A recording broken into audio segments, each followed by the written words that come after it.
ಸತತವಾಗಿ 3 ದಿನಗಳಿಂದ ಸುರಿಯುತ್ತಿರುವ ಮಳೆಗೆ ಬೆಂಗಳೂರು ನಗರವೇ ತತ್ತರಿಸಿ ಹೋಗಿದೆ. ಅದರಲ್ಲೂ ಸ್ಲಂಗಳಲ್ಲಿ ವಾಸಿಸುತ್ತಿರುವವರ ಬದುಕು ಹೇಳತೀರದ್ದು.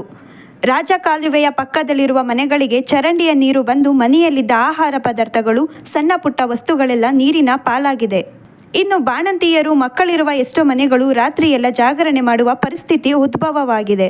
ಬೆಂಗಳೂರಿನ ರಸ್ತೆಗಳಂತೂ ಹೊಳೆಯ ರೀತಿಯಲ್ಲಿ ನೀರಿನಿಂದ ಮುಚ್ಚಿ ಹೋಗಿವೆ. ಈ ಮಳೆಯಿಂದ ನಗರದಲ್ಲಿ ಹಲವಾರು ಸಾವು ನೋವುಗಳು ಆಗಿವೆ.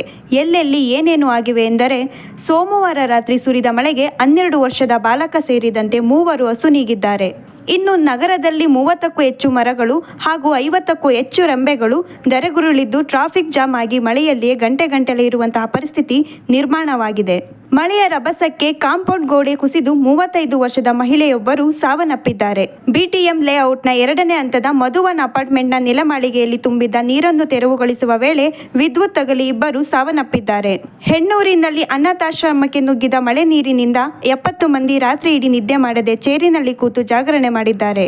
ಬೆಂಗಳೂರಿನ ಸಿಲ್ಕ್ ಬೋರ್ಡ್ ಜಂಕ್ಷನ್ನಲ್ಲಿ ರಸ್ತೆ ಮಧ್ಯೆ ಬಿಎಂಟಿಸಿ ಬಸ್ ಕೆಟ್ಟು ನಿಂತಿದ್ದು, ಈ ವೇಳೆ ಕಿಟಕಿ ಮೂಲಕ ಪ್ರಯಾಣಿಕರನ್ನು ರಕ್ಷಣೆ ಮಾಡಲಾಗಿದೆ.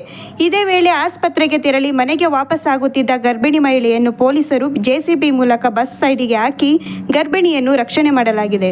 ಗಾಳಿ ಆಂಜನೇಯ ದೇವಸ್ಥಾನದ ಬಳಿ ವೃಷಭಾವತಿ ವ್ಯಾಲಿ ಜಲವೃತವಾಗಿ ಮನೆಗಳಿಗೆ ನೀರು ನುಗ್ಗಿದೆ. ಮಾರತಳ್ಳಿಯ ದೀಪ ನರ್ಸಿಂಗ್ ಹೋಮ್, ಚಿನ್ನಪ್ಪನಹಳ್ಳಿ 5ನೇ ಕ್ರಾಸ್, ಮಣತೂರು ರೈಲ್ವೆ ಕೆಳ ಸೇತುವೆ, Greenwood Ibbalur junction, Balaji layout, Kothanur ಕಡೆಗಳಲ್ಲಿ ರಸ್ತೆಗಳ ಮೇಲೆ ನೀರು ಮತ್ತು ಮನೆಗಳಿಗೆ ನೀರು ನುಗ್ಗಿ ಜನರ ಬದುಕು ಅಸ್ತವ್ಯಸ್ತವಾಗಿದೆ. ಈಗಾಗಲೇ ಬಿಬಿಎಂಪಿಯಿಂದ ಹಿಡಿದು ಬೆಸ್ಕಾಂ, ಬಿಡಬ್ಲ್ಯೂಎಸ್ಎಸ್ಬಿ, ಪೊಲೀಸ್ ಮತ್ತು ಫೈರ್ ಇಲಾಖೆ ಜೊತೆಗೂಡಿ ಹಲವು ಏರಿಯಾಗಳಲ್ಲಿ ಜನರನ್ನು ಸುರಕ್ಷಿತ ಸ್ಥಳಕ್ಕೆ ಕರೆದೊಯ್ಯುವ ಕೆಲಸ ಮಾಡಲಾಗಿದೆ. ಇನ್ನು ಎಷ್ಟೋ ಕಡೆಗಳಲ್ಲಿ ಬಿಬಿಎಂಪಿ ಅಧಿಕಾರಿಗಳೇ ಜೆಸಿಬಿಗಳಲ್ಲಿ ಹೋಗುವ ಪರಿಸ್ಥಿತಿ ನಿರ್ಮಾಣವಾಗಿತ್ತು. ಈಗಾಗಲೇ ಬೆಂಗಳೂರಿನಲ್ಲಿ ಆರೆಂಜ್ ಅಲರ್ಟ್ ಘೋಷಿಸಲಾಗಿದೆ. ಇನ್ನು ಕೆಲವು ದಿನಗಳು ಮಳೆ ಆಗುವ ಸಂಭವವಿದೆ. ಮಳೆಗಾಲ ಆರಂಭಕ್ಕೂ ಮೊದಲೇ ಬೆಂಗಳೂರು ನೀರಿನಲ್ಲಿ ಮುಳುಗುವ ಪರಿಸ್ಥಿತಿ ನಿರ್ಮಾಣವಾಗಿದೆ. ಈ ತಪ್ಪಿಗೆ ಅಭಿವೃದ್ಧಿಯ ಹೆಸರಿನಲ್ಲಿ ಸರಿಯಾದ ಕಾಲುವೆಗಳನ್ನು ನಿರ್ಮಾಣ ಮಾಡದೆ ಬೇಕಾಬಿಟ್ಟಿಯಾಗಿ ಮನೆಗಳನ್ನು ನಿರ್ಮಾಣ ಮಾಡಲು ಅವಕಾಶ ಕೊಟ್ಟು ಬೆಂಗಳೂರನ್ನು ಈ ಪರಿಸ್ಥಿತಿಗೆ ತಂದ ಅಧಿಕಾರಿಗಳಿಂದ ಹಿಡಿದು ರಾಜಕಾರಣಿಗಳು ಸಹ ಬೆಂಗಳೂರಿನ ಪರಿಸ್ಥಿತಿಗೆ ಕಾರಣೀಕರ್ತರು.